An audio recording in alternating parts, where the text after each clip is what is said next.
Mob justice. আমাদের স্বরাষ্ট্র উপদেষ্টা তিনি কয়েকদিন আগে ঘোষণা দিয়েছিলেন যে মব জাস্টিসের ভাই এই দেশে আর জায়গা নেই। তবে আসলে কি জায়গা নেই? জায়গা আছে, এখনো মব জাস্টিস চলছে। আজকে আমরা যখন নিউজটি করছি, ছবিগুলো কমিউনিটি ভায়োলেন্সের জন্য খুব ভালো করে দেখানো যাচ্ছে না, বাট আমাদের অভিনেতা সিদ্দিক তিনাকে ব্যাপক মারধর করে জামা কাপড় ছিঁড়ে তারপর পুলিশে সোপর্দ করা হয়েছে। বাট সে অপরাধটা করছে কি?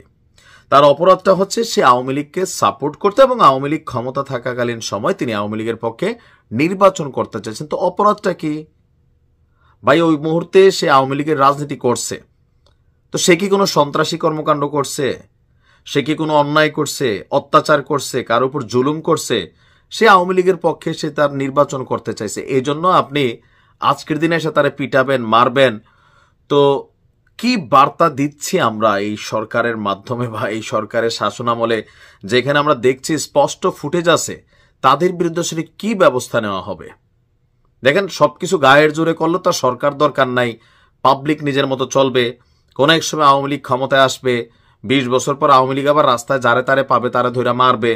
সমালোচনাটা আমরা কোথায় করব? আমি এই ঘটনার তীব্র নিন্দা জানাই, কারণ এগুলা ভাই আবার ধরেন অতিরঞ্জিত এরকম অনেক কিছুই ঘটছে, আর যার কারণে মানুষ বলতেছে। আমরা অভিনেতা সিদ্দিককে মারধর করে থানায় সোপর্দ করা হয়েছে, তার পরনের পোশাক ছিঁড়ে ফেলা হয়েছে, আর একাধিক ভিডিও সামাজিক যোগাযোগ মাধ্যমে ছড়িয়ে পড়েছে। রাজধানী ঢাকার কাকরাইল এলাকায় একটু আগে, ঘন্টা খানেক আগে একটা ভিডিও আমরা দেখছি যে প্রকাশ হয়েছে, আর স্লোগান দিতে দিতে তাকে থানার দিকে নিয়ে যাওয়া হয়। পরে থানার ভেতর নিয়ে গেলে পুলিশ বাইরে আসে এবং পুলিশের হাতে তাকে তুলে দেওয়া হয়।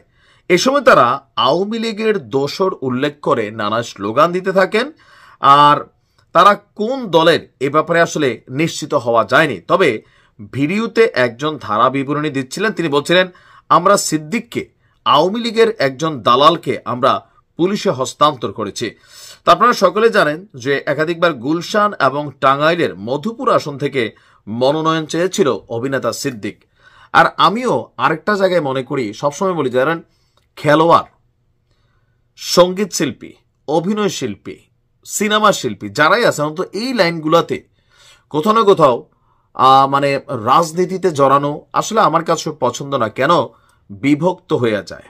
আপনি দেখেন মাশরাফি বিন মুর্তজা, সাকিব আল হাসান, তাদের ক্রিকেটের জন্য সারা বাংলাদেশ তাদেরকে ভালোবাসতো, বাট হঠাৎ করে তাদের মাথায় ভূত চাপলো যে তারা রাজনীতি করবে, তাও কোনটা? যে সরকার ক্ষমতা, এই সরকারের পক্ষে তারা রাজনীতিতে গেল। তো রেজাল্ট কি হইল?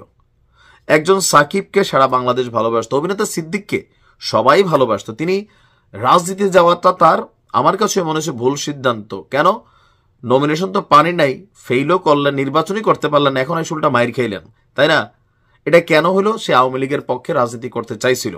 আবার আওয়ামী লীগের সময়ও আপনি দেখেন শিল্পী আসিফকে কোণঠাসা রাখা হয়েছে, যারা বিএনপি পন্থী সঙ্গীত শিল্পী আছেন তাদেরকেও কিন্তু পেঁচে ফেলায় রাখা হয়েছে। এগুলো নতুন না, তবে তাদেরকে ধরে মারধর করা হয় নাই, যেটা এখন আমরা ট্রেন্ড দেখতেছি। অন্তত এজন্য স্বরাষ্ট্র উপদেষ্টার দায় রয়েছে, তিনি তার সরকারের মাধ্যমে বলতেছেন এটা সেটা এটা সেটা, কিন্তু আসলে কার্যত যারা এই ঘটনাগুলো করছে, লাইভে ভিডিও ফুটেজ থাকছে, এদের বিরুদ্ধে কতটুকু ব্যবস্থা নেওয়া হচ্ছে? অতিরঞ্জিত কোনো কিছুই ভালো না, কারণ সময়টা সবার একরকম যায় না। আওয়ামী লীগকে দেখে অন্তত বোঝার বিষয় আছে, আর যারা বোঝেন নাই আগামী দিনে এগুলো আবার হয়তোবা বুঝবেন, তখন আমরা নিউজ করবো, আপনার পক্ষে টেনশন নেন না। বাট এগুলা বন্ধ হওয়া উচিত। ভালো থাকেন।